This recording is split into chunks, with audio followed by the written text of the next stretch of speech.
And also ಇತ್ತೀಚಿನ ದಿನಗಳಲ್ಲಿ ಸ್ವಲ್ಪ ಕಾಂಟ್ರವರ್ಸಿಯಲ್ಲಿ ಎಲ್ಲಾ ಕಡೆ ಇದ್ದಂತವ್ರು ಇವರು. And talk of the town ಅಂತಾನೆ ಹೇಳ್ಬೋದು ರಜತ್ ಅವರು. ಎಲ್ಲ ಯಾವ್ದೇ ಚಾನೆಲ್ ಹಾಕು ರಜತ್ ರಜತ್ ರಜತ್ ರಜತ್. ಆ ತರ ಸಿಚುಯೇಷನ್ ಅಲ್ಲಿ ಹೆಂಗಿತ್ತು ನಿಮ್ಮ ಒಂದು ಪರಿಸ್ಥಿತಿ? ಹೆಂಗ್ ಹ್ಯಾಂಡಲ್ ಮಾಡಿದ್ರಿ ಆ ತರದ್ದು ಆ ಒಂದು ದಿನಗಳನ್ನ? That was like one of the worst days ಅಂತಾನೆ ಹೇಳ್ಬೋದು ನಮ್ಗೆ. ಬಿಕಾಸ್ ಏನಾಯ್ತು ಅಂದ್ರೆ ಅದು ಬೇಕು ಅಂತ ಮಾಡಿದ್ದಲ್ಲ. ಆಮೇಲೆ ನಾನು ಹೋಗಿದ್ದು ನಾನೇನಲ್ಲಿ ಏನೋ ಪಬ್ಲಿಸಿಟಿ ತೊಗೊಳೋದಕ್ಕಾಗ್ಲಿ ಅಥವಾ ಏನೋ ಇದಕ್ಕಾಗ್ಲಿ ನಾನು ಹೋಗಿರ್ಲಿಲ್ಲ. ಇವ್ರು ಔಟ್ ಆಫ್ ಸ್ಟೇಷನ್ ಇದ್ದಿದ್ದರಿಂದ ನಾನು ಹೋಗಿದ್ದೆ. ಸೊ ಅದನ್ನು ಒಂದು ದೊಡ್ಡ ಇಶ್ಯೂ ಮಾಡಿದ್ರು. ಅಯ್ಯೋ ಹೆಂಡ್ತಿಂಗ್ ಕರ್ಸಿದ್ರು ಹಂಗೆ ಹಿಂಗೆ ಅಂತ. ಇವ್ರು ಕರ್ದಾಗ ಹೋಗೋದಕ್ಕೆ ಅವ್ರೇನು ದೊಡ್ಡ ಅಪರಾಧ ಮಾಡಿರಲಿಲ್ಲ, ತಪ್ಪಿಸ್ಕೊಂಡು ಓಡಾಡೋದಕ್ಕಾಗ್ಲಿ ಏನು. They portrayed him really badly. ಆಮೇಲೆ ಪ್ರತಿ ದಿವಸ ಟಿವಿ ನೋಡ್ತಾ ನನ್ನ ಮಕ್ಳಿಗೆಲ್ಲ ಸ್ಕೂಲಲ್ಲೆಲ್ಲ ತುಂಬಾ ಎಫೆಕ್ಟ್ ಆಯ್ತು ಅದು. Every one started talking to them. ಆಮೇಲೆ ನಿಮ್ಮಪ್ಪ ಟಿವಿಲಿ ಶೋ ಅಲ್ಲಿ ಬರ್ತಾ ಇದಾರೆ ಅಂತ ಹೇಳೋದಕ್ಕೂ, ನಿಮ್ಮಪ್ಪ ಹಿಂಗ್ ಸ್ಟೇಷನ್ಗೆ ಹೋಗಿದ್ರು ಜೈಲಲ್ಲಿ ಇದಾರಂತೆ ಅನ್ನೋದಕ್ಕೂ ತುಂಬಾ ಡಿಫ್ರೆನ್ಸ್ ಇರುತ್ತೆ. ಸೊ ಅದೆಲ್ಲ ತಗೊಂಡ್ಬೇಕಾದ್ರೆ ಇಟ್ ವಾಸ್ ರಿಯಲಿ ಅಂದ್ರೆ ಇಷ್ಟು ಚಿಕ್ಕ ವಿಷಯನ ಅಷ್ಟು ದೊಡ್ಡದ್ ಮಾಡೋ ಅವಶ್ಯಕತೆ ಇತ್ತಾ ಅನ್ನೋ ತರ ಹೋಗಿತ್ತು. ಅದಾದ್ಮೇಲೆ ಹೇಗಾಗೋಯ್ತು ಅಂದ್ರೆ ಹಿ ಬಿಕೇಮ್ ಕಂಪ್ಲೀಟ್ ಟಾರ್ಗೆಟ್.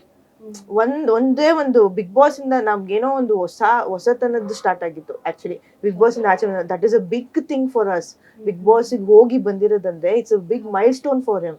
ಅದನ್ನ ಬಂದು ಅವ್ರ ಕೆರಿಯರ್ ಇನ್ನೇನ್ ಸ್ಟಾರ್ಟ್ ಮಾಡ್ಬೇಕು ಅನ್ನೋ ಟೈಮಲ್ಲಿ ಇದು ಒಂದೇ ಒಂದು ಚಿಕ್ಕ ತಪ್ಪು ಮಾಡಿದ್ರಿಂದ, ತಪ್ಪು ಅಂತಾನೂ ಅಲ್ಲ, that was casual reels which every one will do. ಅದೊಂದು ವೆಪನ್ ಏನೋ ಇಟ್ಕೊಂಡಿದ್ವಿ ಅನ್ನೋದಕ್ಕೆ, ಅದನ್ನು ಪ್ರಾಪರ್ಟಿ ಇಟ್ಕೊಂಡಿದ್ದಕ್ಕೆ they made such a big issue. ಅವತ್ತಿಂದ ಟಾರ್ಗೆಟ್ ಸ್ಟಾರ್ಟ್ ಆಗಿರೋದು, ಇವತ್ತವರೆಗೂ ನಿಂತಿಲ್ಲ. ಅವ್ರು ತಲೆ ಕೆಡ್ಸ್ಕೊಳಲ್ಲ, ಬಟ್ ಮನೇಲಿ ಇರೋರ್ಗೆಲ್ಲ ಸಿಕ್ಕಾಪಟ್ಟೆ ಟೆನ್ಷನ್ ಆಗುತ್ತೆ. ಎಲ್ಲೋ ಒಂದ್ ಕಡೆ ತುಂಬಾ ಪರ್ಸನಲ್ ಆಗಿ ಟಾರ್ಗೆಟ್ ಮಾಡ್ಬಿಟ್ರು ಅಂತ ಅನ್ಸುತ್ತೆ. ಹೌದು, ತುಂಬಾ ಅನಿಸ್ತು ನನ್ಗೆ. ಅಂದ್ರೆ ಬಿಕಾಸ್ ಅಲ್ಲಿ ಇದ್ದಿದ್ದು ಇಬ್ಬರಾಗಿದ್ರು ಒಂದು ಕೇಸಲ್ಲಿ. ಒಬ್ರನ್ನ ಅಂದ್ರೆ ನ್ಯೂಟ್ರಲ್ ಮಾಡ್ಬಿಟ್ರು. ಅಂದ್ರೆ it is not that probably he was not ಇವರೇ ಕರೆದಿದ್ದು ರೀಲ್ಸ್ಗೆ ಅನ್ನೋದಿರ್ಬೋದು, ಬಟ್ ತುಂಬಾ ಹೈಲೈಟ್ ಮಾಡಿದ್ದೆ ಇವ್ರನ್ನ. ಆಮೇಲೆ ಈ ಗುಂಡಿ ಬಿಚ್ಕೊಂಡು ಹೋದ್ರು, ಇದ್ ಮಾಡಿದ್ರು, that is casual thing is this. ಅಂದ್ರೆ ಅವ್ನು ಹೋಗೋದೇ ಹಾಗೆ. ಅಂದ್ರೆ ಅವ್ನಿಗೆ ಅದ್ ಕಾನ್ಶಿಯಸ್ ಇರಲ್ಲ ಅವ್ರಿಗೆ. ಅಂದ್ರೆ ನಾನು ಗುಂಡಿ ಬಿಚ್ಕೊಂಡು ನಾನು ಸ್ಟೇಷನ್ ಒಳಗಡೆ ಹೋಗ್ತಾ ಇದ್ದೀನಿ ಅನ್ನೋ ಕಾನ್ಶಿಯಸ್ಸೇ ಬಂದಿರಲ್ಲ ಅವ್ರಿಗೆ.